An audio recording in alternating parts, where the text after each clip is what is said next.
The only other thing, are we able to have a look at the stallion vignettes, Curtis, or do you have those?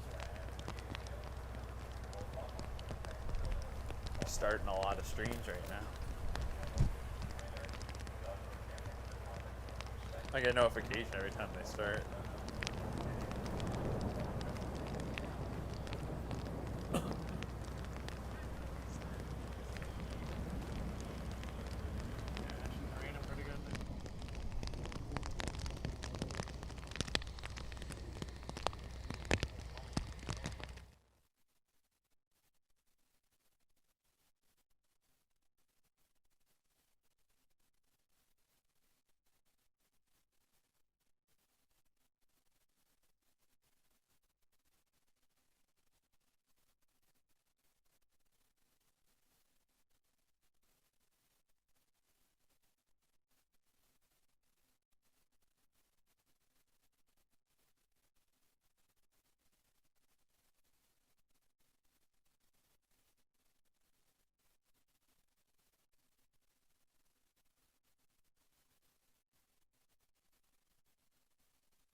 Good afternoon, ladies and gentlemen, and welcome to Grand River Raceway in the heart of Elora, Ontario, where it's Industry Day 2020, the most important race day of the season here at Grand River, an annual celebration of the best of Ontario racing.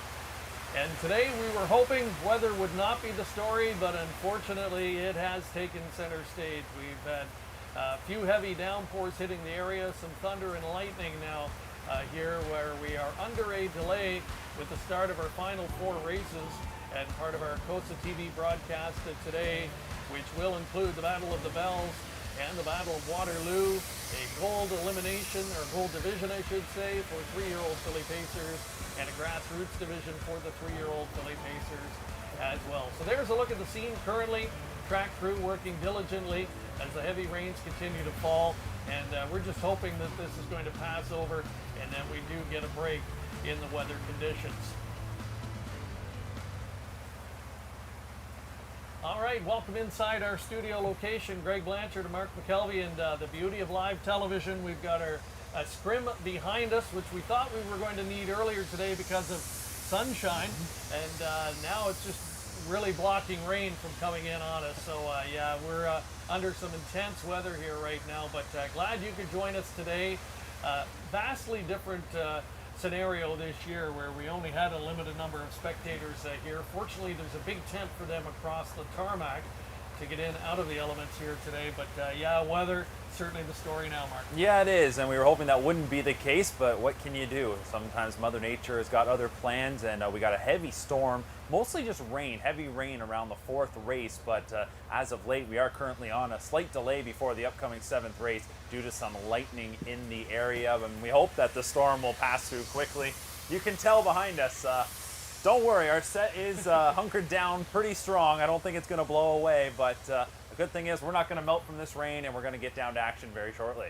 Yeah, we're just hoping this scrim does not blow away on us. I think the rest of the tent's holding up well and keeping us dry at least. It's really the wind that's the concern for us. But yeah, we've got a lot to look forward to here today, Mark. Of course, we'd love to be doing this under ideal weather conditions, but unfortunately that is not the case. But let's take a look at what we can look forward to today. And you know, when you talk about Industry Day, one name certainly synonymous with success, and that is the name Jamieson. Carl Jamieson, winningest trainer in the history of the event with 6 victories, and son Jody, the winningest driver in the history of this day. He's won the Battle of Waterloo, a record equaling 4 times in his career, and the Battle of Bell on 3 occasions.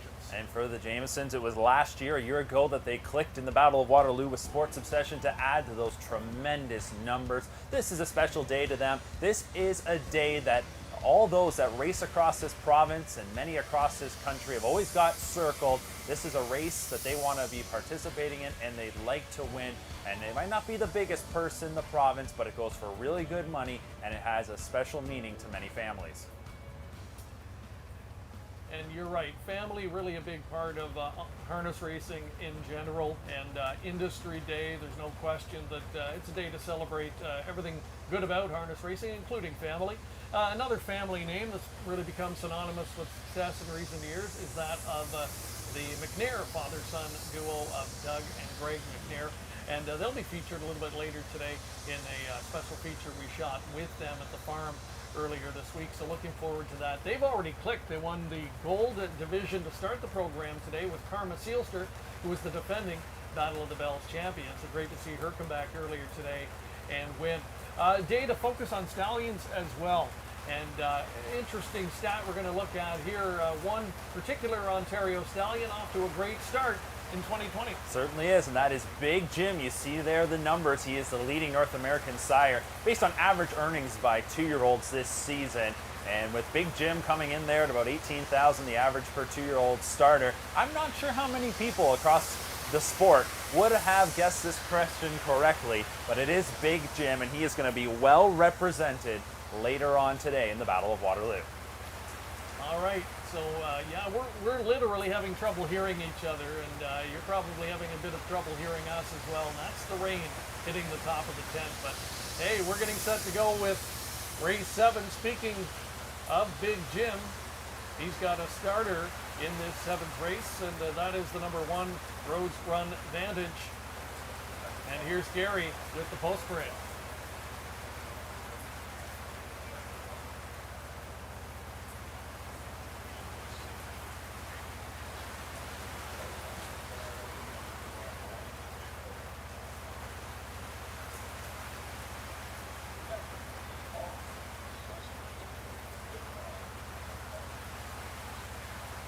Joe Timmons and Chris Nickel.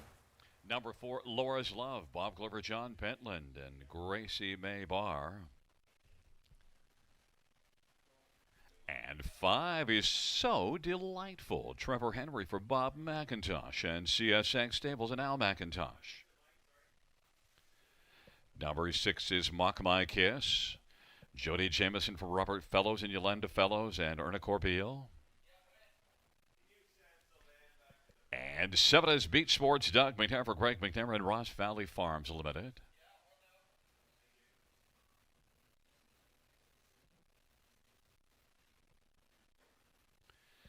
Well, fans, the 7th race, 2nd Gold Division. Let's look quickly at this field. Number 4, Laura's Love and Bob McClure.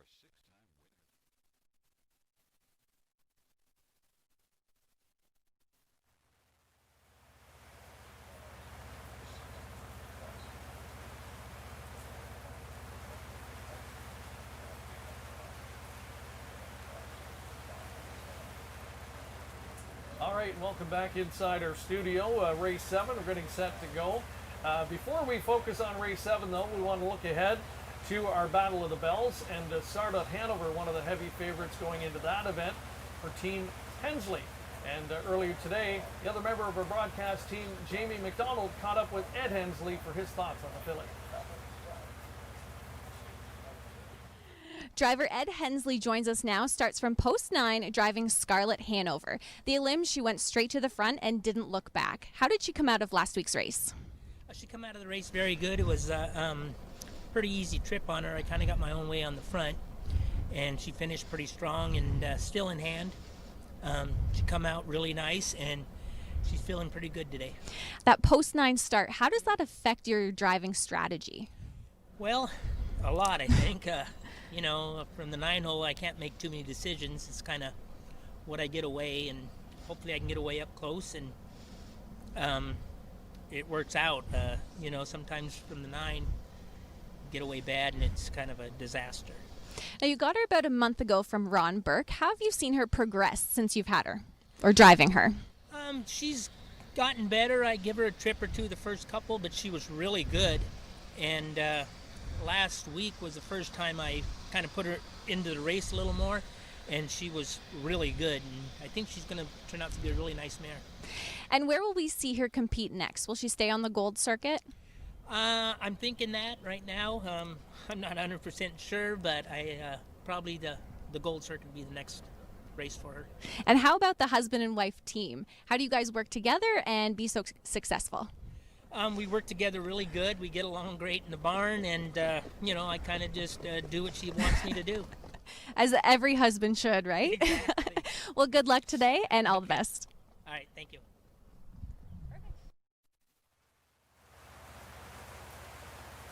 All right, a confident sounding Eddie Hensley. Look forward to seeing Scarlett Hanover and how she'll be able to handle these adverse weather conditions.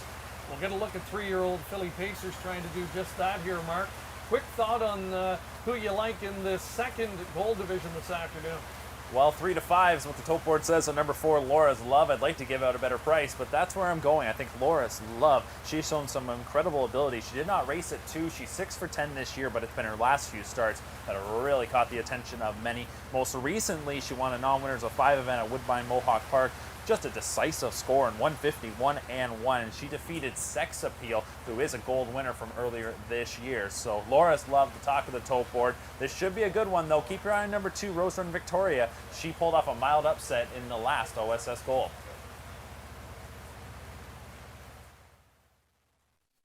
Rose Run Vantage and Rose Run Victoria on the inside. In the center, all day sunshine, Laura's Love and So Delightful. And to the outside, Mock My Kiss and Beach Sports.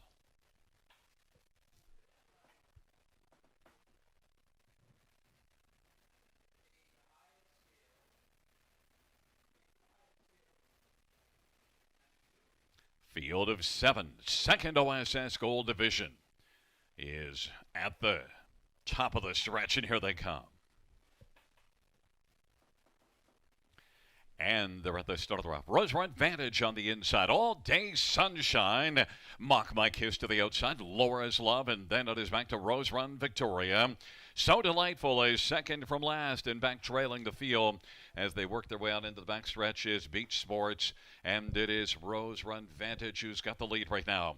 All Day Sunshine is racing second. Laura's Love is third and is currently about 4 1/4 off the lead. And then it is Rose Run Victoria. So Delightful, Mock My Kiss, and Beach Sports is trailing the field. And on they race in single file fashion to the opening quarter in 27-1.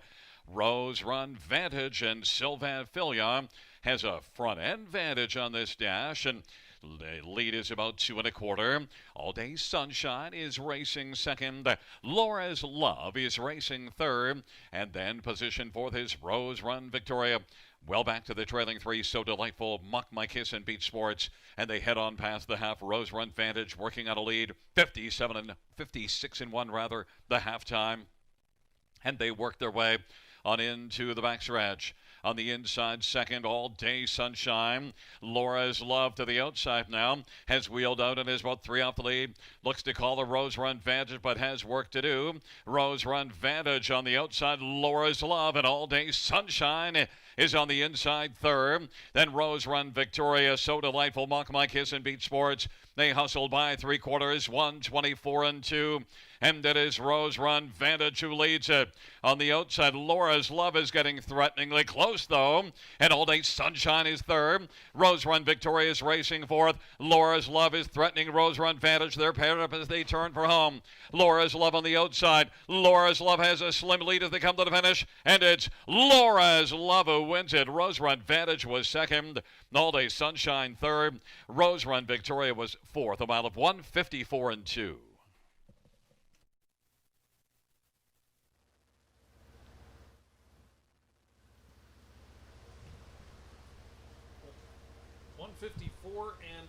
That's a big, big trip today for Laura's Love. It looked like she would not be able to get there this afternoon. The pace setter was very strong throughout, Mark, but the big fractions, 3/4, 1:24-2, caught up with her late. Yeah, it certainly did. 1:24-2 over the track that we're currently dealing with, listed as sloppy. That rain just pouring down. Rose Run Vantage turned in a real good performance, and that might be a sign of things to come for the beaten barn. But ultimately, it was the favorite, Laura's Love, that is able to wear her down in the stretch and gets the victory here. And for Laura's Love, this was her third crack at the OSS Gold. She had a second and a third, and now she finds the winner's circle.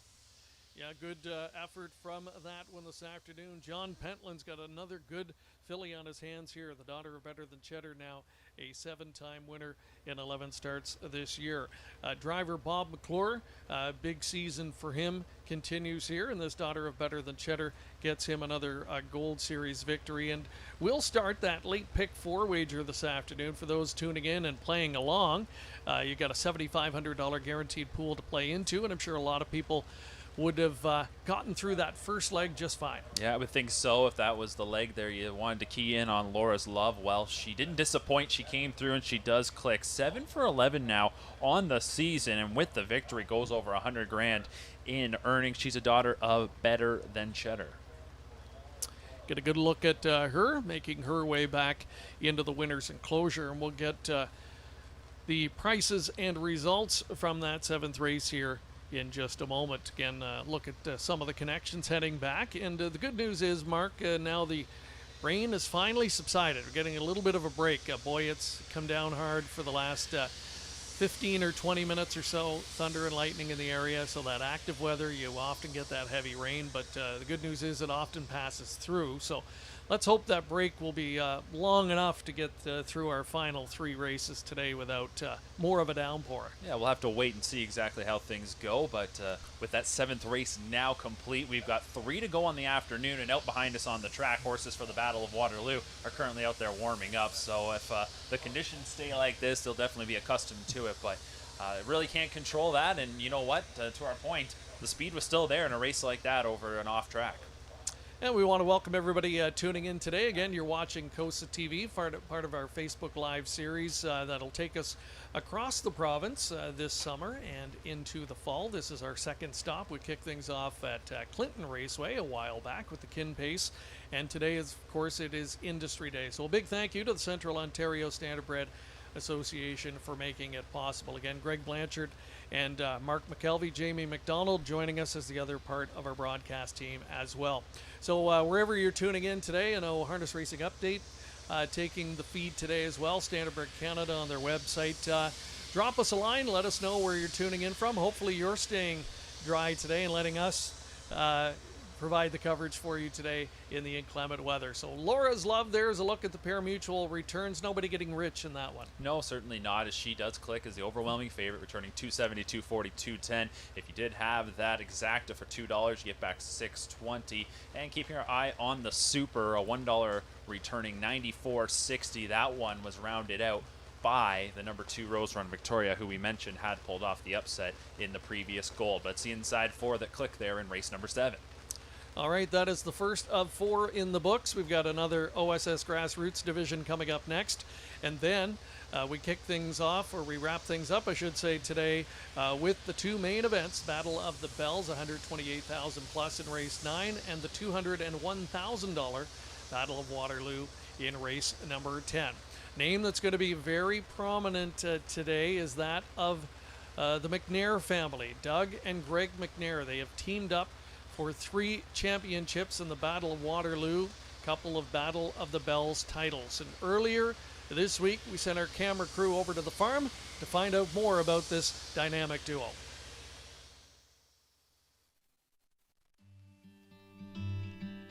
Many of harness racing's biggest names have left their mark on the Battle of Waterloo, but 2 families have dominated the Ontario Classic. All-around horseman Carl Jamieson has bookended the battle, capturing the inaugural edition back in 1998 with Distinctive Skeeter, and taking last year's renewal with Sports Obsession. In between, Team Jamieson hoisted the trophy an additional 4 times, giving them an unprecedented 6 total wins. In recent years, the torch has been passed to the local father-son team of Greg and Doug McNair. Beginning in 2008 with Trail Boss, Team McNair won the battle 3 times over a 7-year run.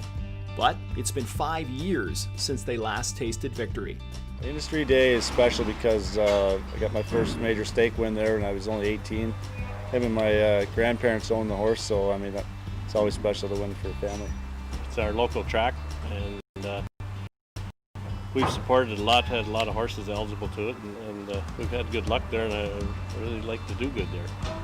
Well, since winning the 2008 Battle of Waterloo, I mean, it's still a great feeling to win it, but I don't think I'll ever feel the same as I did winning the first time when I was young and his horse and stuff like that. And they went for a big purse back then too.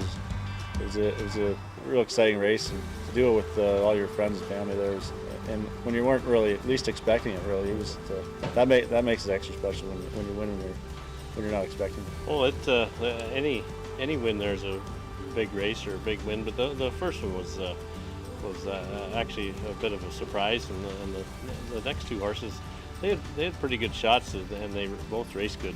But I'd say 3 of Clubs was probably the best horse that we raced in there. My dad does a great job with the horses, and especially in the Battle of Waterloo usually. He has them gated wise. They're usually good gated, touch wood, for in the recent years for sure. So I mean, that makes a big difference. You go into the first turn there, where they're hung up properly and pacing well, and it makes a huge difference.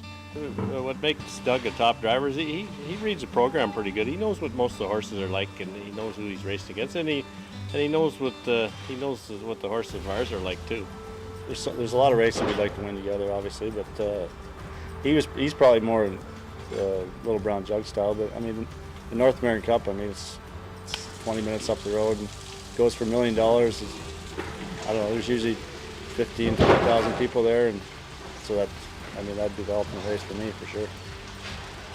I always used to think the Jug and things like that, but I'd like to win one of them bigger races in Toronto, the Metro or the North American Cup sometime if it ever happens. In today's 23rd edition, the McNairs look to close the gap on the Jamiesons. All right, so maybe a rivalry developing here on Industry Day between the Jamiesons and McNairs. Who knows? But yeah, there's been a lot of McNair magic around here. Doug McNair, he's of course one of the winningest drivers in Canada. Took home an O'Brien Award in 2017. And Greg, he's annually right up at the top of the Johnson Cup standings. In fact, a 3-time winner of that award as top trainer in the Ontario Sire Stakes program. And we talked about it. They've teamed up for great success in both the Battle of Waterloo and the Battle of the Bells. Well, you talk about the McNairs and Jamiesons. It was the McNairs that won last year's Battle of the Bells, the Jamiesons that won the Battle of Waterloo. And here today, Doug McNair will actually not drive for his father in the Battle of the Bells. Instead, he'll sit behind a Dr. Ian Moore trainee, an undefeated filly by the name of Andre Day.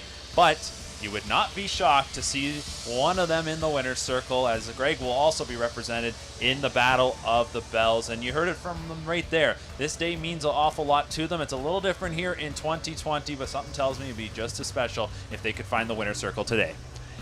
And you know, it's funny going into the eliminations or looking ahead to the eliminations prior to last week. You really looked and wondered, are the McNairs going to be prominent this year in the finals? Are they really going to have anything that's going to be a big factor going into the finals? Well, what a difference a week makes, because here they are. They've got post 1 and 2 in the Battle of Waterloo, and Better Sun coming in off that very impressive elimination victory. 36-1 upset was Better Sun. So to your point, maybe no one had that one on their radar, but he was fantastic a week ago. Lands a real good starting spot here this afternoon, and will look to get the McNairs back to the winner's circle in the Battle of Waterloo, of course, for that great purse of over $200,000. All right, there's a look at the hardware they'll be racing for today. It's getting a little bit wet, but you know what? I suspect whoever wins those trophies won't mind that one a little bit. 5 minutes away from race number 8 today. Well, we have a moment before Post Parade for the 8th. I believe we have another interview that we want to get to shot earlier today. A gentleman that we just saw winning in race 7, having a heck of a year once again in the race bike. We'll find out more about his charge in the Battle of Waterloo. Here's Bob McClure. Bob McClure joins us now, driving the Post 9 starter of the Battle of Waterloo Springbridge Duel. Bob, can you walk us through the elimination? You cut it out and ended up finishing up second. Yeah, it was a extremely disappointing elimination. I really thought I had the best colt in the whole series here, and he got things pretty easy. Everything went really smooth, and right where I thought he'd try and take off on me, because I was actually more worried about not winning by too much, because he can get a little revved up. He was done at the 5/8 pole, which very disheartening when you think you got the best horse and they're done that early. But apparently he did scope sick after and had some muscle tie up, so she had a week to get him ready, and she's the one for the job. You know, she can turn them around pretty quick. And how has that changed your driving when you go from the big track to the half-mile track? Definitely have to be more aggressive. Like the first week he cut it out. He proved he's one of the top colts, if not the top colt. And the next week, you know, you try and take care of them. I took a patient approach. We ended up second over, and that works well. But here, you had your trip of choice is definitely not second over. It's you want to be on front, or maybe even first up better sometimes. And what are your thoughts as him as a 2-year-old? Because you do have lots to compare him to. He's definitely the standout 2-year-old pacer I've seen in Canada. John Jaquine's colt, he looks exceptional too. I don't think much separates these two when they're healthy and sound. I definitely wouldn't trade him for any other colt right now. He's been very impressive in his first 2 starts, and hopefully last week was just a setback. And you mentioned talking with the trainer Casey Coleman about, you know, his setback and trying to improve him for the final this week. How is it working with a trainer, especially when you start driving them in their qualifiers, to really improve them as a racehorse? Well, there was a lot of concern about his manageability. She was very worried he'd get hot, and he's actually ended up being really, really quiet, really nice to drive. He's a little funny about his head sometimes, but just a minor issue. And as far as a dialogue with her going from last week to this week, we haven't talked about it at all. You know, she's one of the best trainers in history, so I'll let her do her job, and if she brought him here, he's ready to go, and I'll just try and do mine the best I can. Well, thanks for joining COSA-TV, and good luck. Thank you.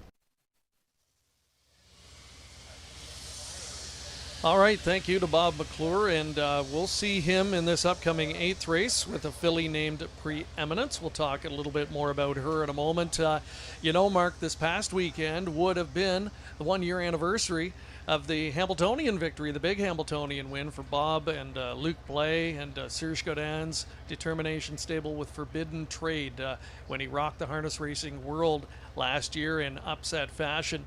It has to be tough for Bob to be watching from here north of the border, as Forbidden Trade's been down there and doing well again this season in some of those 4-year-old events, and 352, a colt he drives a lot. I'm sure bittersweet for him.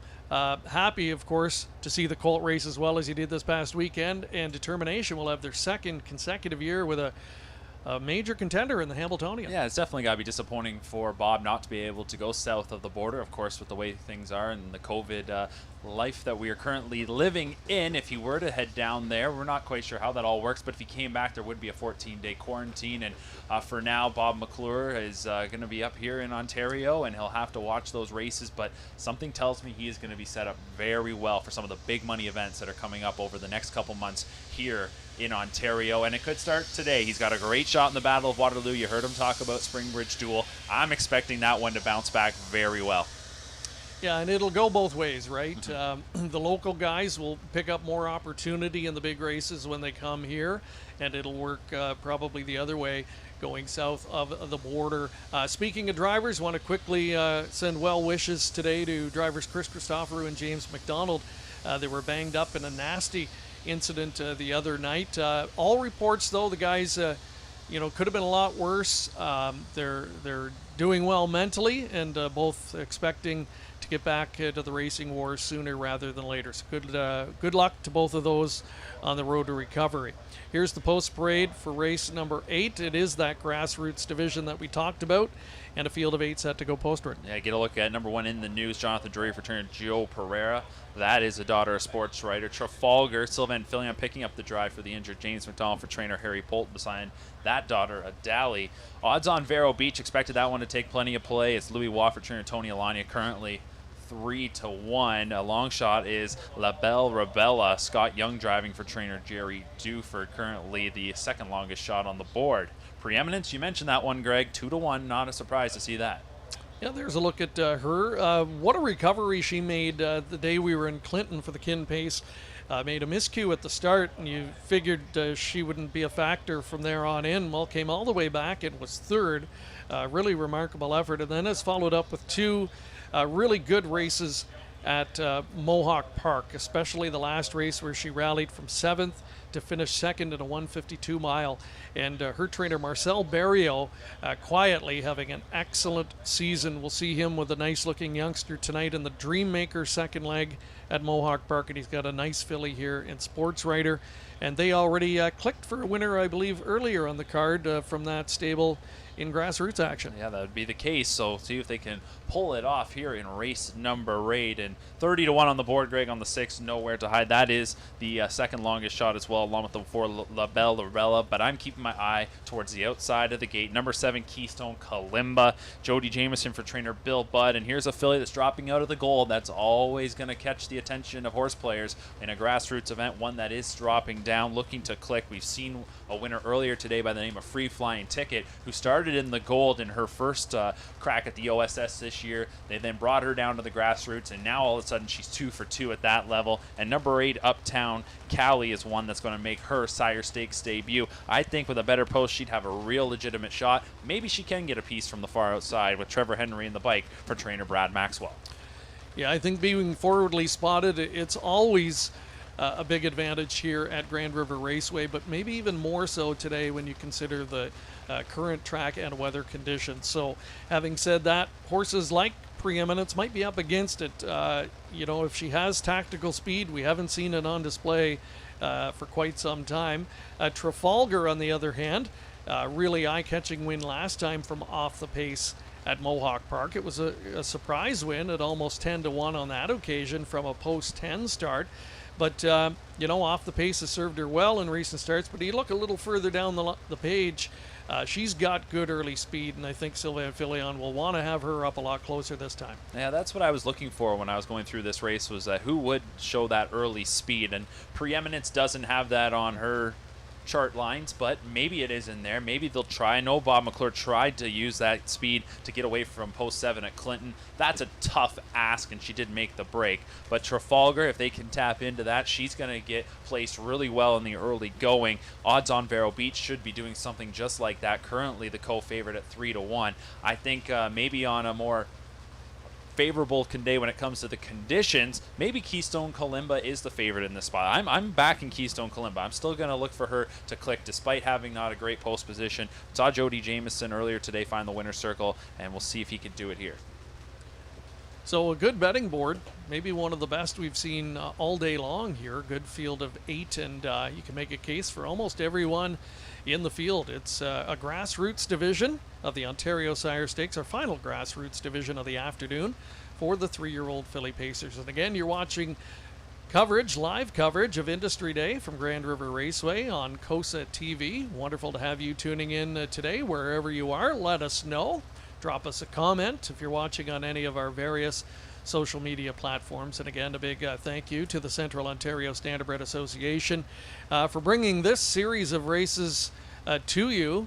And boy, we're looking forward to a couple of big events down the road. Just before we get started here with the 8th, we'll be making a stop for the first time at both Hanover and Rideau Carleton Raceway. I'm really looking forward to that. Of course, Hanover Raceway had one of their signature races last weekend. That was the Dream of Glory. We'll be checking in with them later on this month for the Balanced Image, which will feature 2-year-old trotters. And Rideau Carleton in the middle of the month on a Sunday night. They've got the Glamour Boy division in town, OSS action. Really looking forward to that. We got a real nice group of Ontario sired 3-year-old pacing colts this year, and can't wait to see them compete in our nation's capital. A good look from the gate cam as the fillies assemble behind the gate for race 8. Grassroots action in the Ontario Sire Stakes. Here's Gary Guy with the call. Race number 8. In the news, and Trafalgar on the inside. In the center, odds on Vero Beach, La Belle Rebella, and Preeminence. To the outside, Nowhere to Hide, Keystone Kalimba, and Uptown Cali.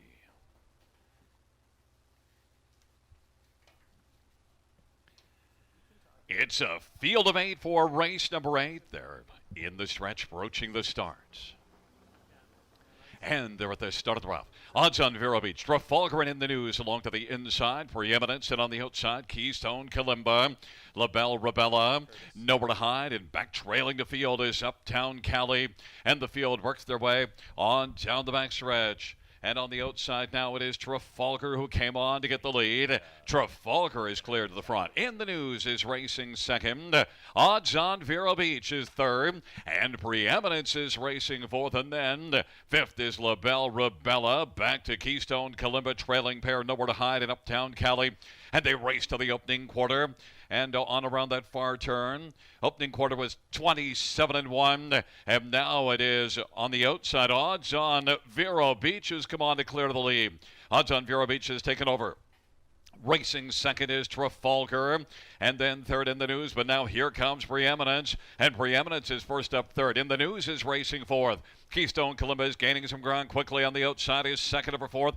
Half was 56 seconds. In the news is on the inside, and is racing about 4.5 lengths off the lead. La Belle Rebella third from last on the inside, then Nowhere to Hide, and Uptown Cali trails the field. It is Odds on Vero Beach with the lead. They race on toward 3/4. On the outside, Preeminence is moving now to within about a nose of the lead, and racing to the inside. Third is Trafalgar, and Keystone Kalimba is on the outside racing fourth, but now it is Preeminence who's got the lead for Bob McClure, and leads by 2.5 or 3. Odds on Vero Beach is racing second. Keystone Kalimba third, and then Trafalgar and Nowhere to Hide. In the news, off 3/4, 125. They turn for home, and on down the stretch drive for Preeminence and Bob McClure. Racing second, Keystone Kalimba, but it is Preeminence who was eminently great here in this one. And then second, Keystone Kalimba, and then it was Trafalgar, and in the news, 154 flat. Preeminence.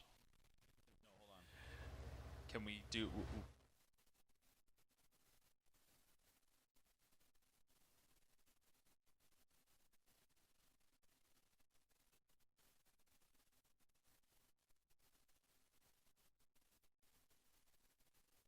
Powerhouse performance there from Preeminent. So back-to-back Bob McClure on the COSA-TV show today.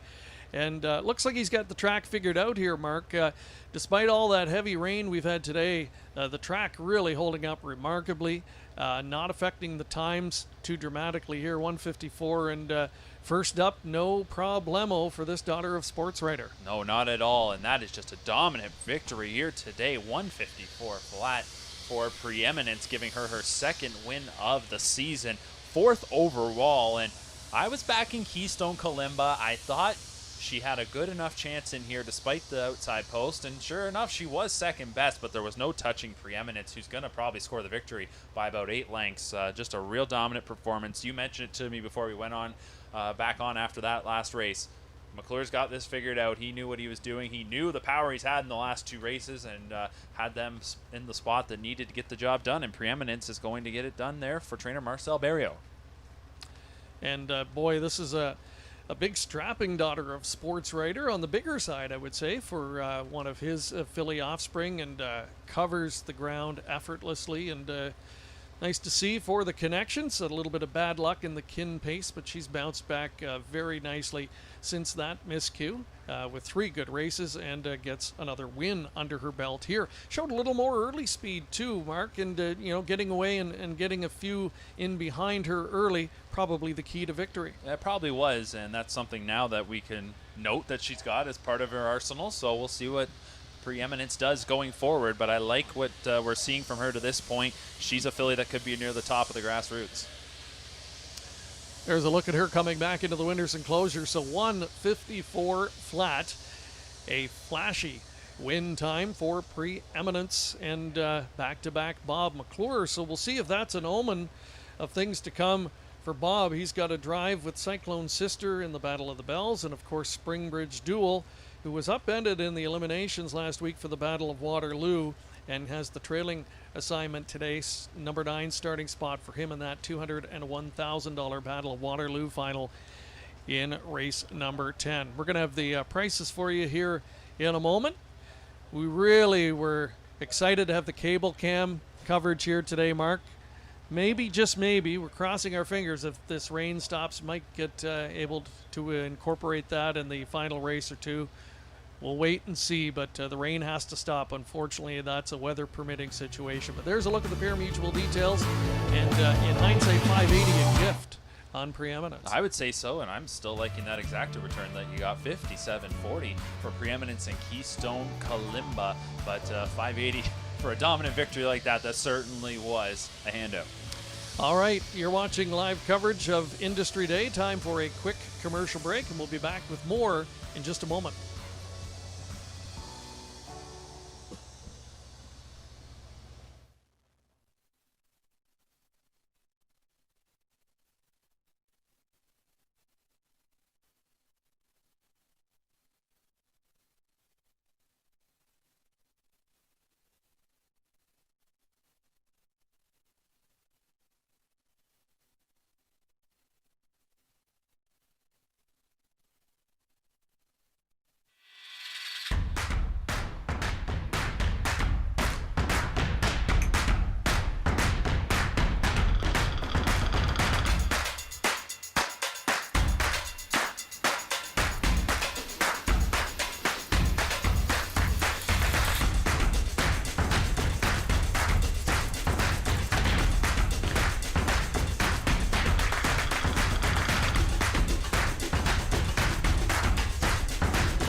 We are at Grand River Raceway, and 2 races into our 4-pack here on Industry Day.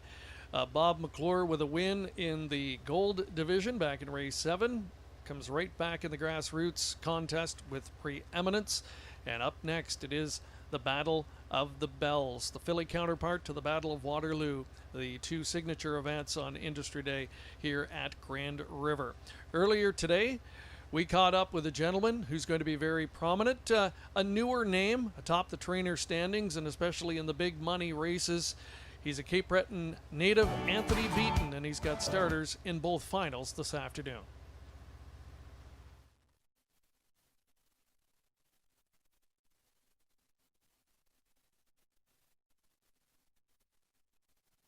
Two in the Battle of the Bells, post 1 and 2 starting positions for Ring of Kerry and Turn the Table. What do those inside posts do for the fillies?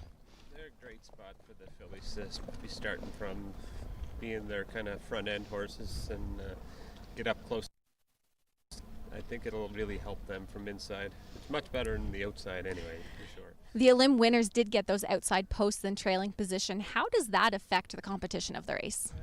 That's as long as it's not me, it's a good spot for them, you know. But no, we're very happy where we're at, and obviously they're probably not as happy, but it's just a number on the gate. And how did the fillies come out of the race last week? They both came out real good and had good weeks, so we're fingers crossed that we're hoping for some good luck with them this week. And what would it mean for you to win Battle of the Bells? It'd be great. Any race is great, right? But obviously this one for the 2-year-old fillies, it's one of the bigger ones for the fillies, other than the golds and the super finals and that, but it'd be great. Moving on to your gelding, post 7 in Battle of Waterloo, Candy Trader. He had a great spot last week for the Elim and came up to win. How did he come out of last week's race? He came out of it actually really good. He's a very nice colt. We're looking for big things from him this year, and obviously this would be a great way to get him rolling as we move forward in the year. And I think he'll get a good trip in there, and hopefully we can have the little heated action inside and we can pick up the pieces late. And moving to the smaller track really didn't affect him. Were you worried at all? No, he's a very good gaited horse, and he's just a very smart horse. And when preparing for a stake final or an elimination, how does that week leading up look like for your horses? We usually jog them the first couple, like after the races. They get turned out one day, and then we jog them a couple of days, train them a little bit, and make sure they're healthy and sound and moving forward. So we hope we got everything, all the T's crossed and the I's dotted, and moving forward. And the one thing kind of on everybody's mind who's missing from today is Bet on Becky. Where is she, and where might we see her next? Becky's at home. We had to pick our spots with Becky, and with her we're kind of focusing on some of the bigger events too, and obviously the smaller track. We said let's skip this because it's going to be 2 starts that she probably doesn't need to have right now, and but she'll be back in action when the OSS start back up, and I'm sure we'll hear about her again this year. We hope anyway. She's a very nice filly. We hope so too, and maybe you'll be able to join us next time she's on COSA-TV. No problem. Thanks for joining us, and good luck in both finals today. Thanks, Jamie. Perfect, thanks. All right, thank you. All right, Tony Beaton looking forward to what he hopes is going to be a big afternoon in the 2 main events. A great question there from Jamie. You could tell that was filmed earlier today, by the way. It was sunny and dry at that point in time, but wondering, where Bet on Becky was. But, luckily when you've got strength in numbers, he's still well represented. Yeah, it certainly is. He's going to send out 2 starters here in the Battle of the Bells. Bet on Becky, of course. She just took the harness racing world by storm with her incredible performance in the first OSS Gold event of the year, and really looking forward to seeing what she'll do down the road. She is 2 for 2 in OSS Gold events, but Beaton didn't need to bring her here. He's picking his spots, as he mentioned, and he'll be well represented. The inside 2 starters, Ring of Kerry, Turning the Table. I've got high hopes for Ring of Kerry in here, and you're currently getting a nice price at 5-1. She was active in last week's elimination, and we'll see how she bounces back here today. All right, and you can't talk Industry Day without the name Jody Jamieson being front and center. We talked about it off the top earlier this afternoon. He'll have a drive in both the Battle of the Bells and the Battle of Waterloo as well. And earlier today, Jamie caught up with Jody for his thoughts. Jody, thanks for joining us here this afternoon. You've got post 6 in the final with Avon Sealster, trainer Jack Darling. How are you feeling about the elimination last week? I thought he raced really good. I think Jack and I were both a little bit surprised that he got beat off that trip. I was 3 wide in the first turn, and there was some obstacles to compete with, but I'm thinking he's a better horse tracking them down. I might try to change strategies a little bit. Obviously, it's a front-end track. It's a small half-mile track, and the winner usually comes from pretty close to the lead. So hopefully we'll be that winner, and we won't be too far off. But at the end of the race, we'll be the winner, and that'll be the main thing. And how have you seen or felt him improve over the past few starts? He's had 3 starts and went from grassroots to gold, and then the elimination last week. Yeah, I think Jack's always had a high esteem of him, but if he has actually taken huge steps from his qualifier even to his last race. I mean, just the professionalism he showed. He was a little bit green qualifying, and he'd sashay sideways. He made a break in his first qualifier, which was unseen. I wasn't ready for it, and that was mostly my fault. But since then he's been a pro. He's just been he's done nothing more than what I've asked of him, and that's been almost to win every race, and he's almost done that. And compared to some of your other horses you're driving, where does he fit in your mind? He's one of the best 2-year-olds for sure. I mean, I drive a real nice filly. She's obviously the best, but he's a real nice colt, and hopefully with the right trip today, we can get the job done. Thanks for joining us, and good luck. My pleasure. Thank you. Perfect. Thanks, Jody. All right, always good to hear from Double J. And yes, he has made Industry Day his personal showcase over the years, to steal a great line from Frank Salive back in the day when he used to talk about John Campbell in the North America Cup. Well, for Jody, he's won the Battle of Waterloo 4 times. That equals the overall record. He shares that honor with Randy Waples, and a winner of the Battle of the Bells on 3 occasions. And Father Carl, of course, nobody's won more Battle of Waterloos than him. He's done it a record 6 times. So Jody, he's getting to the point in his career where now you're referring to him as a veteran. He's not that young kid on the block anymore. And boy, he's got a lot of power this year, driving a couple of good ones for Jack Darling, including Avon Sealster. We'll see in the big one coming up in Race 10. And Avon Sealster, if you tuned in for our coverage of the baby races from Woodbine Mohawk Park, we got a good look at that youngster, and the development has been there, and Jody talked about it. This one growing along, going from the grassroots to the gold, now trying the Battle of Waterloo. And while he didn't get the victory in last week's elimination, I thought it was still a really good showing. I like his chances here this afternoon. And for Jody Jamieson, you just never count him out in events like this. He looked the other day, he goes up to Hanover Raceway. He had a favorite. It might have run in the big event, but he picks up a drive in the Invitational. Just works out the perfect journey. Doesn't matter the size of the track. Double J always makes his presence well known. Yeah, definitely a big money driver. He's earned that reputation over the years. And we'll see what he can do here in the Battle of the Bells. Turning the table. Good post to work with here for the aforementioned Tony Beaton.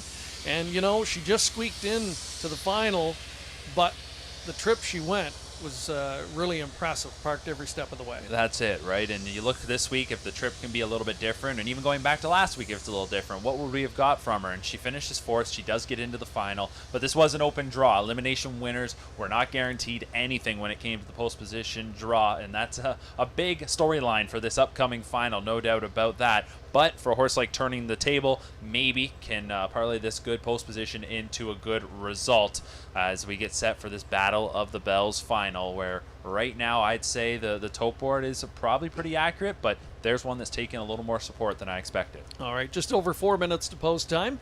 And right now, let's show you how these fillies arrived at this final this afternoon. Let's go back to last week's eliminations. We've got 2 of them. We'll pick it up in the final half. And this one was really over at the start last time out, Mark. For Scarlett Hanover, she got to the front, got into that position of control, and never looked back. Yeah, that was exactly the case, and Scarlett Hanover was a filly that certainly had circled going into the elimination. She'd had 2 good showings in 2 OSS Gold events, and here she does it on the front end, going coast to coast in 1:55 and 3, really controlling things, and you can see the middle half there, 59 and 3. It was lights out from there. She scoots home 28 and 2. She'll start from the second tier here, but she's 6-5 at this moment, and the betting public liking her chances to sweep this year's Battle of the Bells. What a professional she has been. She's a 2-year-old and has already raced over 4 different venues, different size of tracks, and has been effective on all size ovals, including the half-miler here last time out, but a trailing post to try and navigate here. Much more action-packed in the second tilt. Andra Day came in with a daunting post 8 starting assignment, but as we pick it up here, the trip's working out beautifully. It ends up working out really well. If you got an outside post like that, the only thing you can hope for is a lot of speed, and a lot of speed is exactly what we had. Ring of Kerry and Sylvain Filion, they had the foot on the gas. They would not give up that lead racing to the half. They forced the first over pressure off stride, and after a half of 55-4, you had to think, what much more does Ring of Kerry got left in the tank? While Andra Day and Doug McNair make a big 3-wide move there. They made that very quickly, very confidently, and they're going to go on to the victory here. They're going to face a little bit of pressure, which ultimately is going to end up in a horse making a break. So who knows exactly what would have happened, but Andra Day, to this point, you can't knock her. She's 3 for 3. Yeah, there's one filly that certainly should be in this final, but there you see just a little bit of bad luck for City by the Bay. She was going a big trip, certainly was going to be second in there, and then just made that miscue late, and unfortunately does not make the final. She'll be back to see another day, I'm sure, but for Andra Day, that's impressive, even with the trip scenario to overcome post 8, but to ask a 2-year-old filly to do that 2 weeks in a row on a half-miler, is a tall order. There's no question about that. I guess the good news is, Mark, though, typically in the finals, there's that early tussling that you talked about. That's exactly what you would expect. You're not so sure you'd see that in elimination, but in the final, you can probably bank on it. However, Doug McNair's going to have to find some of that Grand River magic that we've seen time and time again to try and work things out for Andra Day. She's currently 2-1. You saw there on the screen a look at the field. You can tell you that Robert Shepard will drive number 4, Sports Check. That is the lone driver change in this final as the fillies step out onto the track. All right, time to meet the field for the Battle of the Bells for 2020. $128,149 the purse. And there's Ring of Kerry. Last week played hardball on the front end, set it up, and really set the table for Andra Day to score, but she hung in gamely and was third. The daughter of Better Than Cheddar, post 1 to work with this time. Her stablemate turning the table, 4th last week. They are 1-2 from the inside, the beaten trainees. Greg McNair looking for a 3rd Battle of the Bells title. He'll team up here with driver Trevor Henry and Siri Blue Chip. It's Robert Shepard driving the Blake McIntosh trainee Sports Check, 1 for 4, 3 top 2 finishes. One of Ontario's first crop stallions making some noise, a state treasurer, represented here by Shiatsu Sealster, Louis-Philippe Roy in the driver's seat for the Richard Moreau pupil. A great name for this sports writer daughter, Spit and Chicklets. Colin Kelly and Bruce McDonald teaming up. She was able to get into the final by virtue of draw. Can Bob McClure make it the natural hat trick today? He's got Cyclone Sister, a good closing 3rd in her elim a week ago. Co-favorite number 8, Andra Day. We talked about her. She's 3 for 3 undefeated, but she's got to overcome post 8 2 weeks in a row. And this filly has to overcome a trailing post. Her name is Scarlett Hanover, an impressive elimination winner a week ago for the husband-wife combo of Ashley and Ed Hensley. The trailing post to work with here, and a 2-1 co-favorite. So really anything can happen here, Mark, and from a fan's standpoint, this is exactly what you want when you come into a final. 9 top fillies. The post draws made it more interesting, and I'm looking forward to it. I really am too. I'm curious to see where Doug McNair is as they go into that first turn. He's obviously got to get by a few off the gate, but how's things going to shake out for him? It'll be hard to tell exactly who will be leading in the early going. Does Ring of Kerry and Sylvain Filion just stomp on that gas pedal again and try to show the way, or does even one of the bigger prices from the center of the gate take a shot? I wouldn't be surprised to see Louis Waugh get into the mix with Shiatsu Sealster. She hasn't been, while she might be 0 for 3 to this point, she hasn't been bad in any of those starts. Louis Waugh is a co-owner of this filly. They're going to take a shot here, and I wouldn't be surprised to see her mix it up in the early going. She has shown early speed in the past, 2 back here at Grand River in a grassroots event. She was firing, and who knows what we'll get from her, but I would think she might be someone's name that we hear in the early going. it might be cliche to say, but we hear it from time to time where you wouldn't be shocked if any one of these fillies were to win this race, and I could say that with a straight face about 7 or 8 of the 9 in here. I truly think it's that wide open. Siri Blue Chip, Trevor Henry, no one knows his way around this track any better than him. He's watching filly knocking at the door. You've got Greg McNair with a great record in this event himself. Next door neighbor Sports Check, Blake McIntosh, great record on Industry Day as well. Philly's only been worse than second once in 4 starts, and I think Rob Shepard picks up a really live catch drive. He does in this position. Of course, James McDonald and Chris Christoforou both were involved in an accident Saturday night at Woodbine Mohawk Park, so this was to be McDonald's drive. Shepard jumps into a spot with a filly that won her career debut in a sharp 152-4. She turned some heads there. She was second last week to Andra Day. Andra Day getting that victory. At that point, Sports Check, she was in a bit of a pack where she had to outduel a few to get that spot. She showed enough, and again, I'm like you, would not be surprised to see her be someone that we see right near the top. But 9-5 on both Andra Day and Scarlett Hanover. I'm a little surprised. I thought Scarlett Hanover would be potentially the clear favorite here, and you might get a little better price on Andra Day, but that hasn't been the case. Yeah, and I mean, if you're going toward the outside of the gate, with Andra Day, why not Cyclone Sister for a look? Really good closing third last week in her elimination. Into a fast final half as well. Her last quarter of 28-2 individually, as fast as any filly that we're getting a look at in the final today. And you get the red hot Bob McClure doing the driving. He's won the first 2 races on our coverage today, looking for the natural hat trick. So I don't know if there's any we haven't talked about here, Mark. It truly is that wide open. It really is. And how about Cyclone Sister? You look at her lines, 2 back, won by 7 lengths here in a grassroots. So she's had success here, but this is going to be a dandy. Really looking forward to this one, Greg. Fasten your seatbelts. Here's Gary Guy with the call. It'll be a Ring of Kerry and turning the table with Siri Blue Chip on the inside. In the center, Sports Check and Shiatsu Sealster. And to the outside, Spittin' Chiclet, Cyclone Sister, and Andra Day. And the second tier, Scarlett Hanover.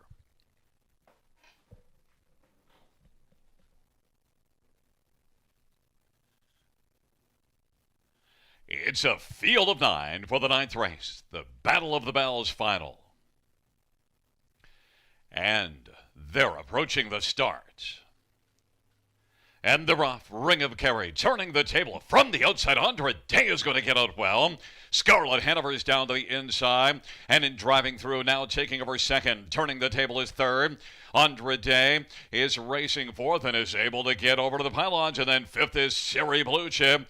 Then on his back further to Sports Check, Shiatsu Sealster, Spittin' Chiclets, and Cyclone Sister trails the field. Ring of Kerry has the front, though. Scarlett Hanover is filling the pocket, the length and 3/4 back. Inside third is turning the table.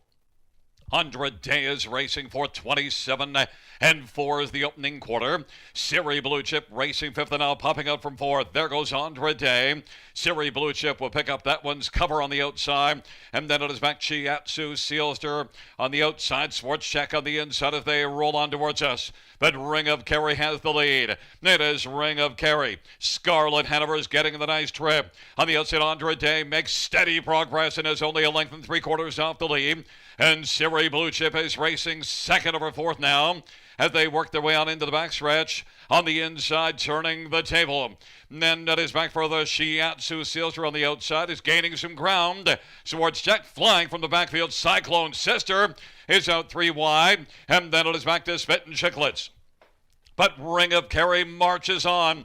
Andra Day now drops back a little bit. Still there in the pocket, Scarlett Hanover. And wailed wide, Cyclone Sister is storming up into contention. And turning the table is racing fourth. They turn from off 3/4, 125-4. And now it is Scarlett Hanover's come on to get the lead for Eddie Hensley. It is Scarlett Hanover to come on down the stretch drive. Scarlett Hanover, Cyclone Sister on the inside, Ring of Kerry. But the Battle of Bells goes to Scarlett Hanover. Then it was Ring of Kerry on the inside with Cyclone Sister and Sports Check on the outside. 154-3. Scarlett Hanover and Hurricane Hensley.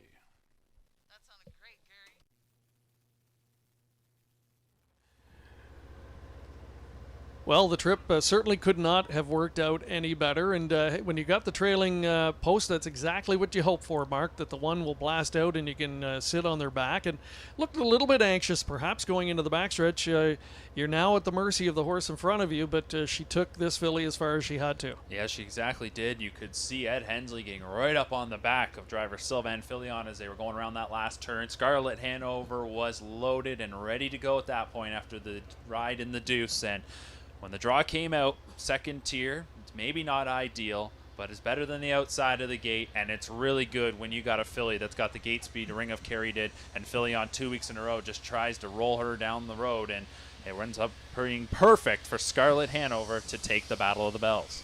And congratulations to Ashley and Ed Hensley. Ed Hensley, for a number of years, a top driver out in Western Canada, and even the California circuit. They recently relocated to Ontario just a few years back, and they've had a lot of success. They run kind of a small operation, but what a nice addition this one was to get into the barn, and driven perfectly. And Hensley's had thousands of driving wins in his career, so this isn't shocking.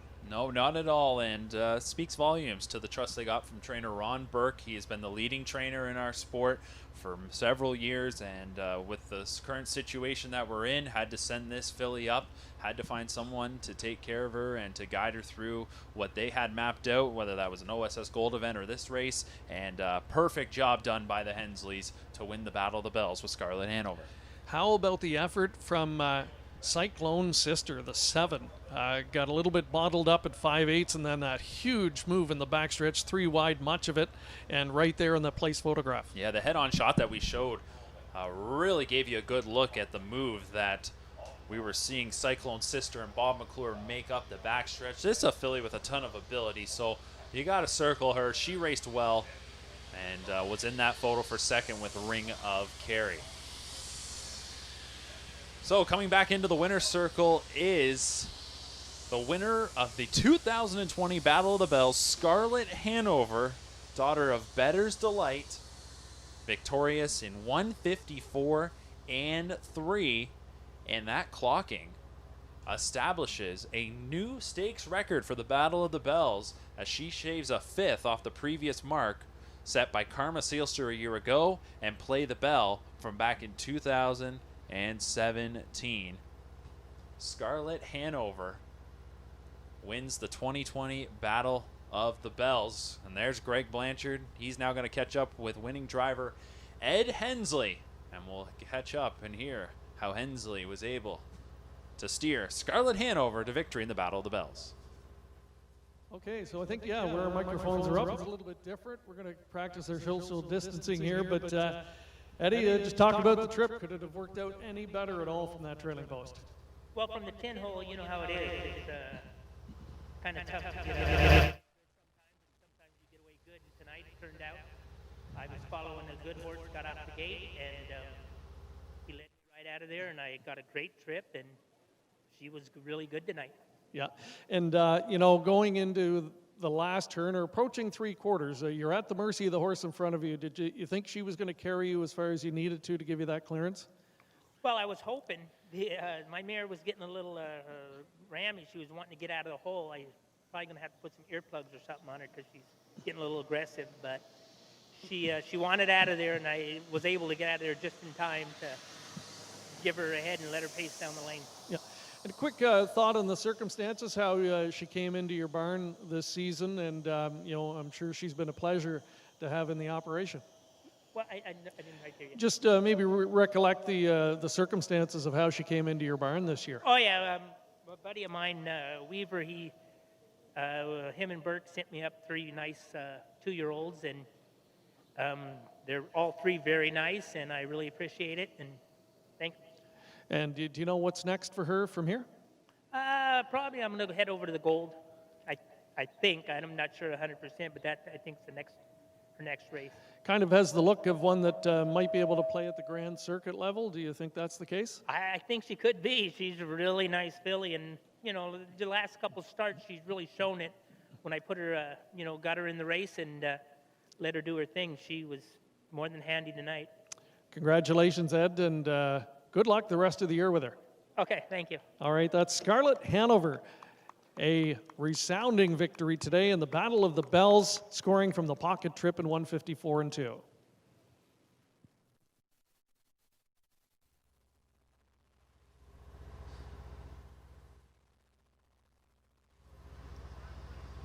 Well, great to hear from Ed Hensley. A fantastic victory for he and his wife, Ashley, as they take the Battle of the Bells with Scarlett Hanover. There's a look at the payout. She returned $620, $370, $320.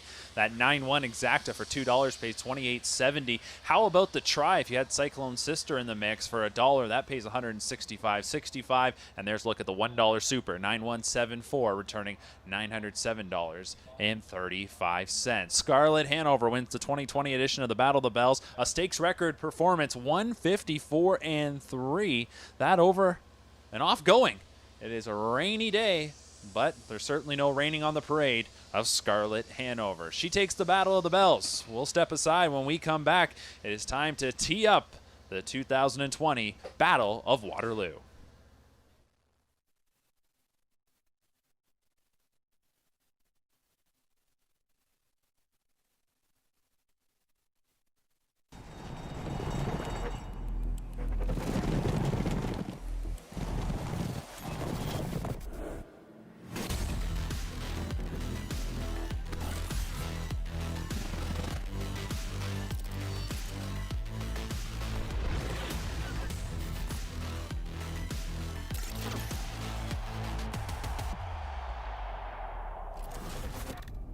Dark Horse. Download the app today.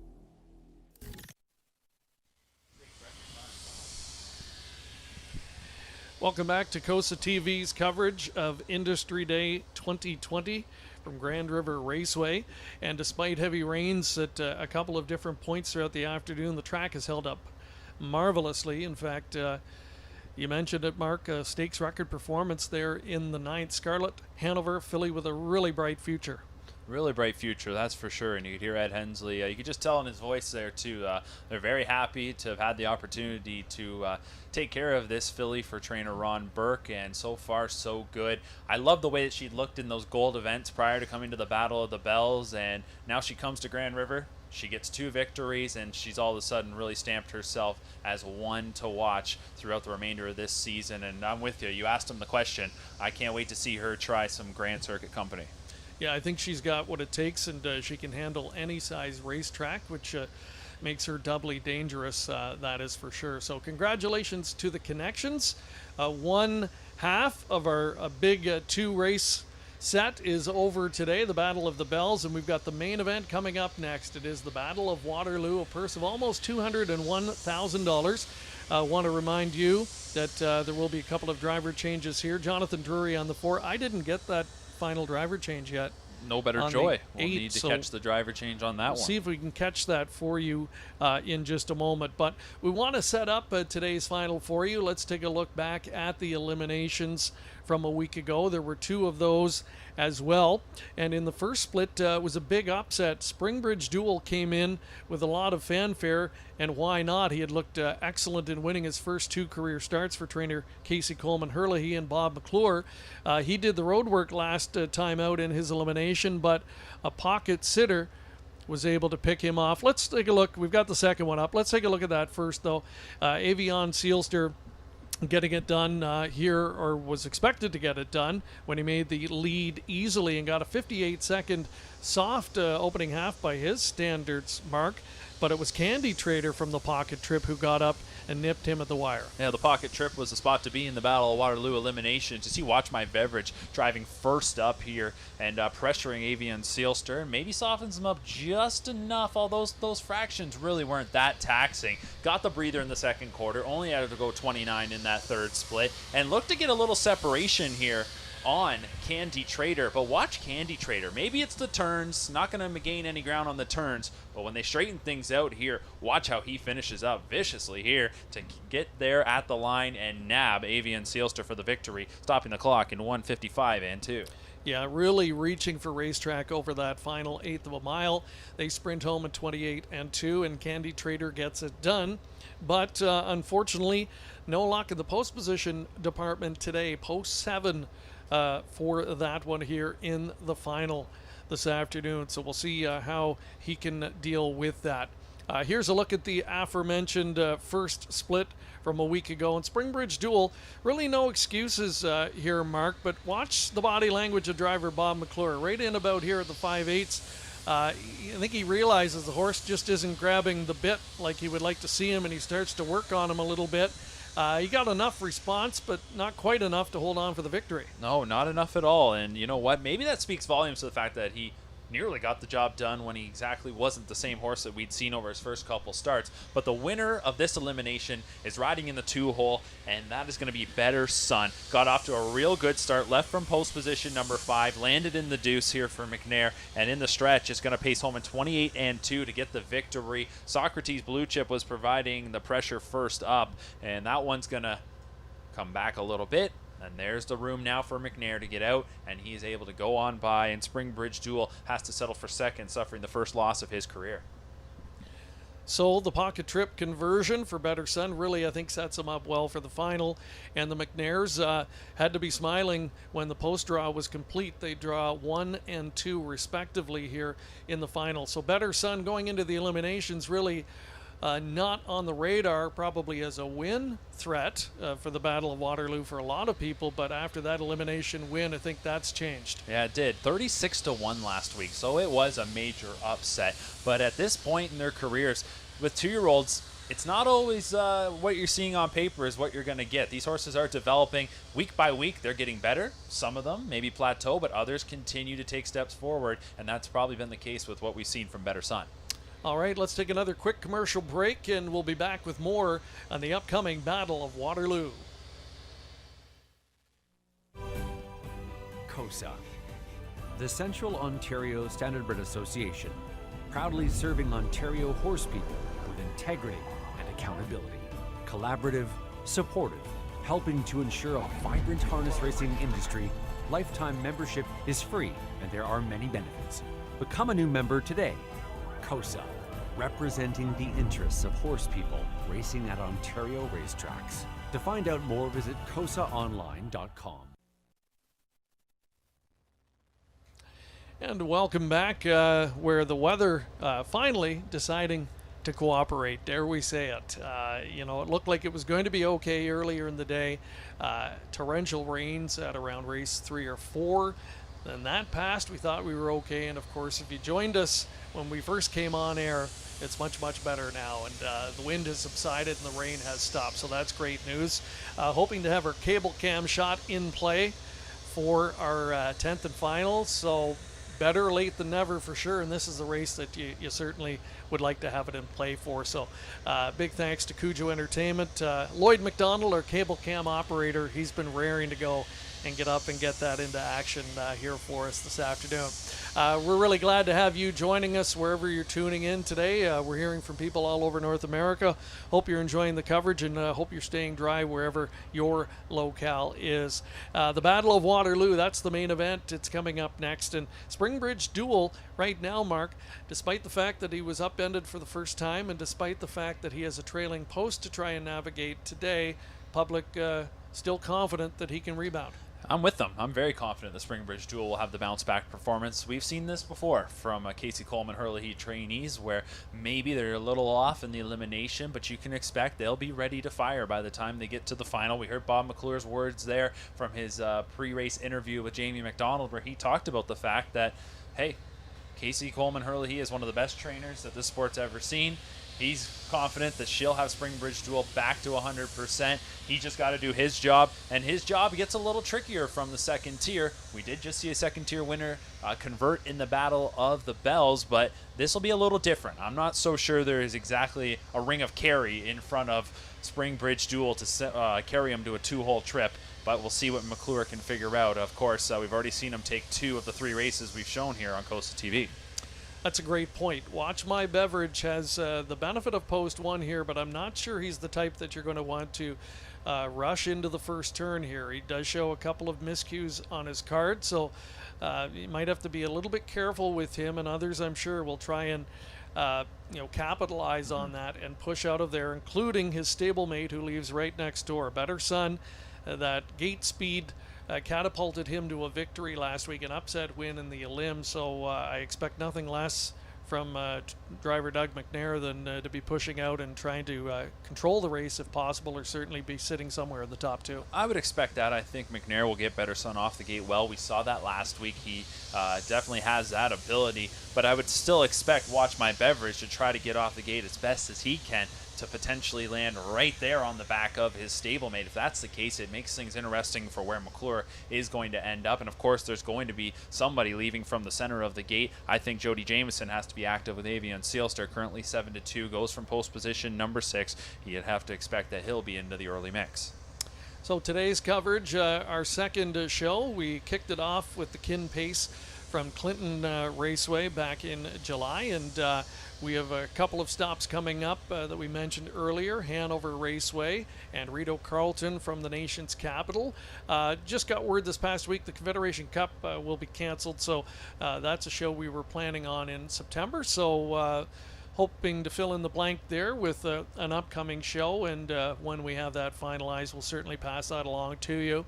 And then looking forward to some major stops at Mohawk Park a little bit later on in September. The Canadian Pacing Derby Maple Leaf Trot combo, that's going to be a big one. The Wellwood Memorial on September 12th. And then as we look further into the fall, we've got the first ever Mohawk Million that's on the radar. It's a race I'm really looking forward to. It'll be certainly intriguing. A race where you had to purchase a slot as an owner. You don't have to declare which 2-year-old trotter you're going to enter until the week of the race. So there's going to be a lot of wheeling and dealing going on in the weeks leading up to the Mohawk Million. And I expect over the next week or two, we're really going to have an opportunity to start to pinpoint on who the top 2-year-old trotters are. There's been some races for 2-year-old trotters happening at Woodbine Mohawk Park as of late. One that is coming up on Thursday is the Millard Farms. And for fans out there, a $450,000 yearling purchase named My Crown, My Kingdom. He'll be competing. That's one to keep on your radar, folks. He's a brother to the all-time great Be a Magician. And we've got some footage of him this past week with COSA-TV. We were out to the farm of Luc Blais and Determination Stables and got to see that colt, Macho Martini, the undefeated youngster from that barn, among others. And looking forward to seeing those 2-year-olds a little bit later this season on the trot. There are the colts, their caretakers and drivers and trainers as we get set to go for the Battle of Waterloo. It's the final, a purse of $201,000. One of two sent out by trainer Greg McNair, Watch My Beverage. 5th last week in the eliminations, made a big middle half move but tired late. Son of He's Watching gets the benefit of post 1 this time. Number 2, Better Son from the McNair barn. He broke his maiden in style last week with a victory in his elimination, 154-1. Doug McNair looking to add another Battle of Waterloo to his connection.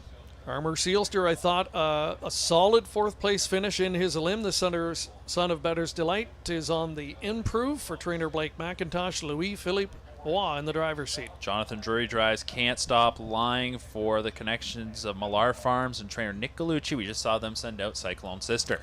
Another son of He's Watching. His name is Socrates Blue Chip, the number 5. Jeff Gillis trains and co-owns. Trevor Henry in the driver's seat. Avion Sealster suffered the defeat last week, just getting picked off. He'll look to get some redemption today. Jody Jameson and Jack Darling having a great season. They'll look to take the Battle of Waterloo.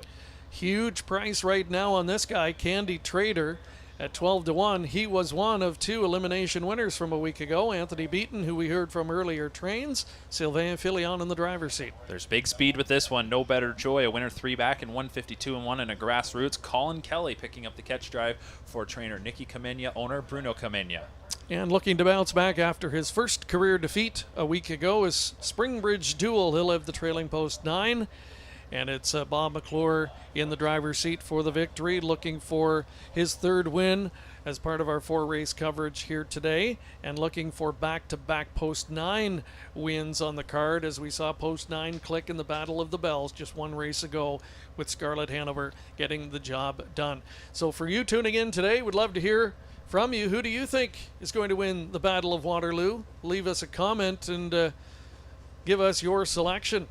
Mark, time to get your selection. Who do you think gets it done? I'm going to number 9, Spring Bridge Duel. Would love to find a nice price in here, but that's probably not going to be the case. I think Spring Bridge Duel, with what we saw over his first couple of starts, that's no fluke. A horse like that, if he gets beat last week, there was something there. There was something a little off. Maybe he just doesn't take to the half-mile track, but I don't think that's the case. I think Spring Bridge Duel will have a big bounce-back performance here this week. Son of Big Jim, already at the mark of 151-3, and he'll look to take the Battle of Waterloo for trainer Casey Coleman-Herlihy, and she's won so many of the sport's biggest races, but this would be a first here in the Battle of Waterloo. Yeah, hard to believe, really, but I think a great opportunity for that to happen, as you mentioned. My pick, I'm going to go to Avion Sealster, another one who likes Spring Bridge Duel. Didn't quite get it done in the Elim, but I thought raced well. Just got picked off by a firing Candy Trader in the late stages, missed only by a head. He's been progressing nicely, the son of Sports Writer, who had a miscue in his very first qualifier. The first time we saw him at Mohawk Park, looked like he was going to stroll to an easy win there. Then had another little miscue in the same spot, but kept it on gate in the second qualifier. And since then, he's just been getting a little bit better with each start under his belt. Very talented son of Sports Writer. You get the top connections of Jack Darling and Jody Jamieson, and slightly inflated price at 7-2. Well, you talked about this one, Candy Trader, and the price that you're getting right now. An elimination winner who's offering 11-1. And there's a lot to like about Candy Trader. He's won 2 in a row. He's performed very well in all 3 of his starts. Is it the post position? Is it the fact that, maybe just doesn't have that same name that an Avian Sealster Spring Bridge Duel does? Because it certainly can't be based on what we saw last week. He was tremendous. Absolutely. So, I really think it's a case of post position here.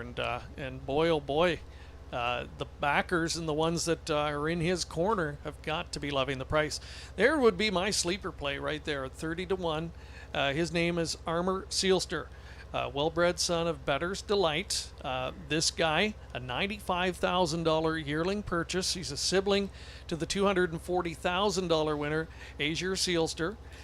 Finished 4th. I thought raced evenly in the elimination, but he's a talented, beautifully gated the son of Better's Delight that I think is just going to get a little bit better here as the season wears on, and just slight improvement today makes him certainly a top 3 consideration. It does, and I think with these 2-year-olds you can see them continue to get better with each passing start. A little more comfort the second time around on a half-mile track potentially. That's something to keep in mind. Better Son, we haven't talked too much about him other than that he got that upset victory in the elimination. Well, he's 2-1, currently the favorite. Better Son, Doug McNair, Greg McNair, we got to give them their respect here. We've already talked about how much this race means to them and the success that they've had. I think Better Son's going to get off the gate real well here, and maybe he'll be the one controlling as they come to the opening quarter. It's going to be interesting, to say the least. But the good news is that the weather has certainly taken a turn for the better compared to when we first came on air. And that track condition, I'm marveling at how well it's held up with 2 absolutely torrential downfalls during the day, and to see the miles that we're seeing. So perhaps the track and stakes record here could get threatened with this talented group. You do never know. 153, the stakes record, set back in 2012, so that's held up now for 8 years. Tarpon Hanover, Scott Zeron did the driving on that afternoon. A 153 mark that, if they're able to break that here today, well, first of all, kudos to the track crew, but that is going to be quite the performance by a rookie. And who knows? It is a possibility. I really like the group that we've got here. So much potential, and this should be another exciting addition. All right, we're picking them up on the starting gate, Cam. Here's Gary Guy with the call of the Battle of Waterloo. Taking up positions on the gates. Watch My Beverage on the inside with Better Son and Armour Sealster. In the center, Can't Stop Lying and Socrates Blue Chip to the outside. Avion Sealster, Candy Trader, and No Better Joy. And the second tier, Springbridge Duel. Field of 9, the Battle of Waterloo. It is post time.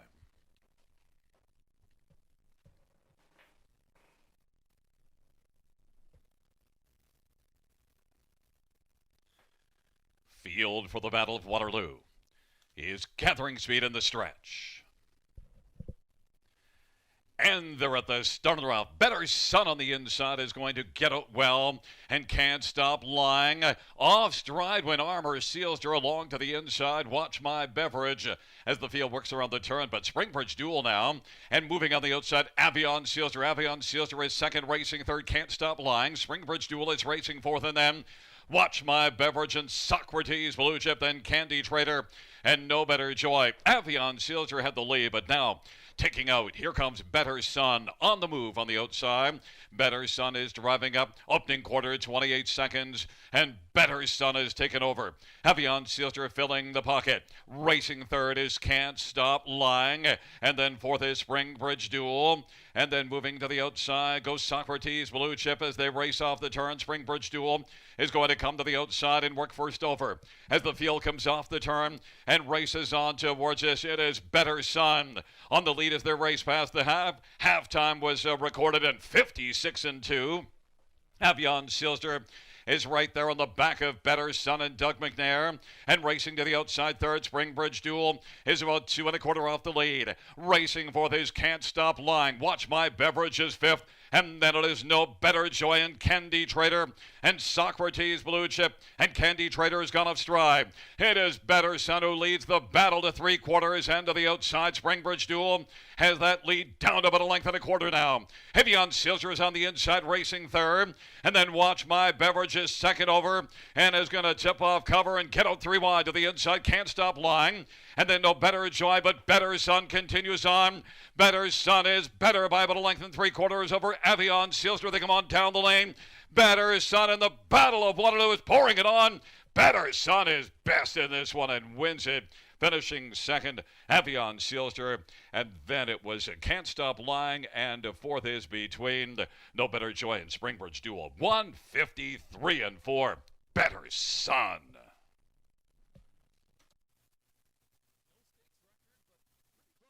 All things considered, 153-4, an impressive victory for Better Sun. And that gives the tandem of Doug and Greg McNair their fourth Battle of Waterloo trophy. And this son of Sunshine Beach has certainly emerged in a 2-week span, and they had him pointed perfectly for this race, Mark. Did it ever set up well? Wow, Better Sun had just that one start under his belt, and again, just a good even mile where he finished fourth, and then the Battle of Waterloo clicks off the 2-hole trip last week at a big price. Well, they weren't sleeping on him here today, and McNair knew what he had, moved around to the lead at the opening quarter, and it was lights out from there. Fantastic performance, 153-4. That's a real strong mile. And the rain let up just enough for us to get the cable cam in. That's exciting, and you can see why we wanted it in there. What a great shot that it offers of a close-up shot of the action turning into the home stretch. Here's another look at the slow-mo.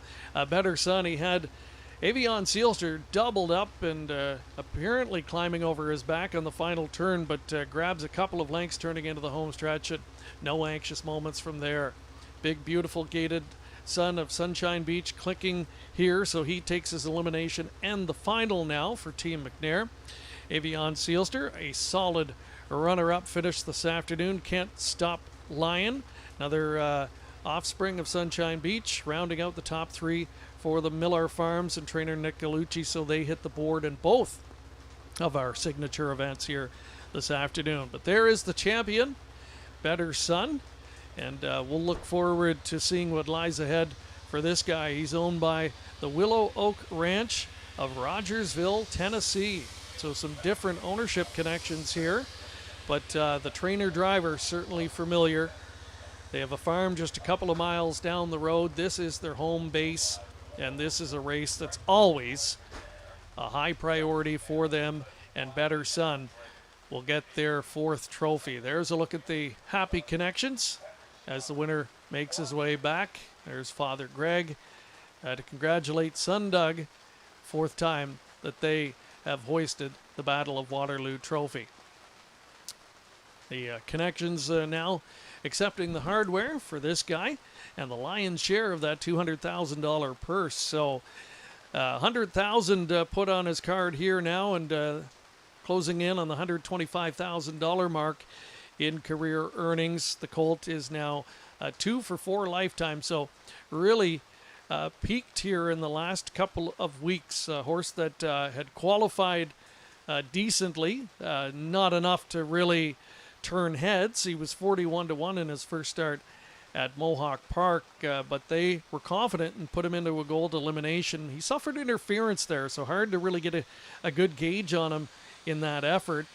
Despite that, he did finish 4th in that contest, and then came back here at Grand River, scored the upset in the elimination, and today proving absolutely that that was not a fluke. This guy looks like the real deal, and certainly will be a player, it appears, in the Ontario Sire Stakes program as we look ahead. So the rain, right on cue, the rain has started once again here, but not going to dampen the spirits of this group. There's Senator Rob Black, a local politician. It was wonderful to have him joining us on track here today. Big supporter of the harness racing industry, and wonderful to see him as part of the limited capacity crowd here today at Grand River. Industry Day 2020, a little bit different than usual, but not taking anything away from our great finals this afternoon. And I believe Mark McKelvey now is trackside with the winning Connections.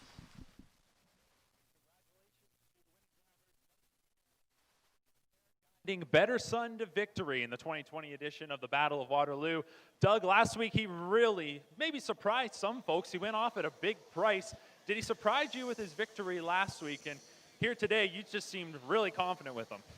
Yeah, last week, I mean, he surprised probably a lot of people and myself as well. You know, I didn't think that one of Casey's was beatable in that race, but he was the one that we liked the dads that since of all the Colts that he qualified, I thought he went as good as any. And I mean, he got interfered with in his first lifetime start. I got a long first over, so it just didn't work out. And he's good gated. He gets around these turns just like a hoop around a barrel. He's nice. He kind of runs out a bit, so he's just exactly how you want him around here. So what about the game plan here today? Was that always the plan, just to come back around there? He gets off the gate very well. Yeah, you know, with the 2-hole, I mean, that was a great spot. You know, anything inside 5, I thought he had a good shot. And I mean, the way it worked out, once he got out of there, I'd let Jody go and come back. I mean, that's a good mile today, like 53 and a bit. They did a good job though at the track. It was sometimes this track can get a little deep, but they kept it good and hard today. What about coming around the last turn there? Jody was kind of getting up on your back. You get separation at the head of the lane. Was there ever an anxious moment around that last turn? Well, I figured he had a little bit of horse, but then the 3/4 way around the turn, I kind of let mine pace, and the race was on, and he overcame it. 4 times now, you guys have teamed up to win this Battle of Waterloo. Always got your family and friends here. It's got to be special every time. Oh, every time. It doesn't feel as great as the first time, obviously, but I mean, every time's good. You know, it's my home track, and I love coming here. All right, Doug. Well, congratulations. Thanks, Mark. All right, Better Son wins the 2020 edition of the Battle of Waterloo.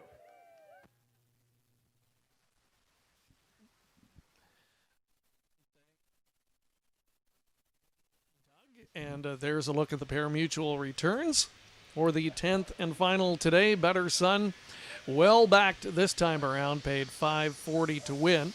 The 2/6 exactor, $19.10. The dollar try, a little over $218, and the dollar high five, that's a good one, $4,674.30 for the $1 combination.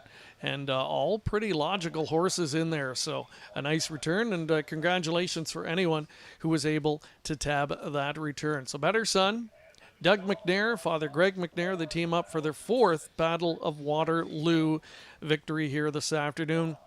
This guy, a $30,000 Lexington yearling purchase, and already $115,000 plus in the bank for this son of Sunshine Beach. Mark McKelvey back with me now. And Mark, your thoughts on the race? I kind of thought, and I wondered when Doug got away second in there, if he was going to just simply sit. He was following a good one, an Avion Sealster, but he really gave his colt a vote of confidence by retaking at the quarter. And that's exactly why I asked him. It just felt like the confidence was right there with that move that he made. Probably had to expect he was going to face a little more company and some better challenges than what he got from a couple of the favorites in there, but he knew what he had, and it was interesting just to see how that race played out. I thought we were going to see a closer battle in the lane, but Better Son finished that off strong. All right, well, 2 hours has just flown by, and I know Mark's going to be anxious to get dried off and warm up here today because we've had a little bit of everything, let me tell you, weather-wise, and Mother Nature's thrown everything but the kitchen sink at us, but hey, 4 great races today. We're certainly glad you could join us and happy to have you on board with us this afternoon. Let's give you a quick look at what lies ahead as far as our COSA-TV coverage is concerned, as we have a couple of stops, as mentioned, coming up at locales that we haven't been to before. One of those is Hanover Raceway.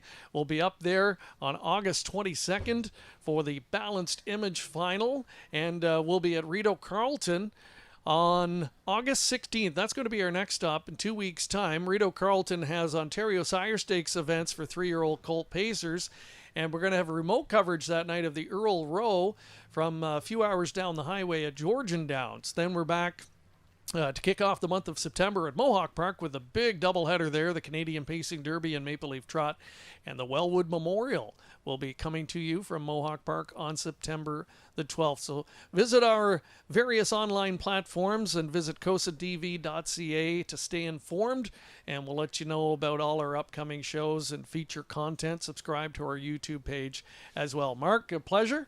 Yes. I know you're anxious to get dried off here, and hey, job well done I think this this afternoon. is probably the only time I'll ever be cold on industry day. It should never, ever happen. Doug McNair said the same thing to me. He said he was pretty cold. Well, he should be. I don't know why I am, but wow, it was still a good day. Great day of racing.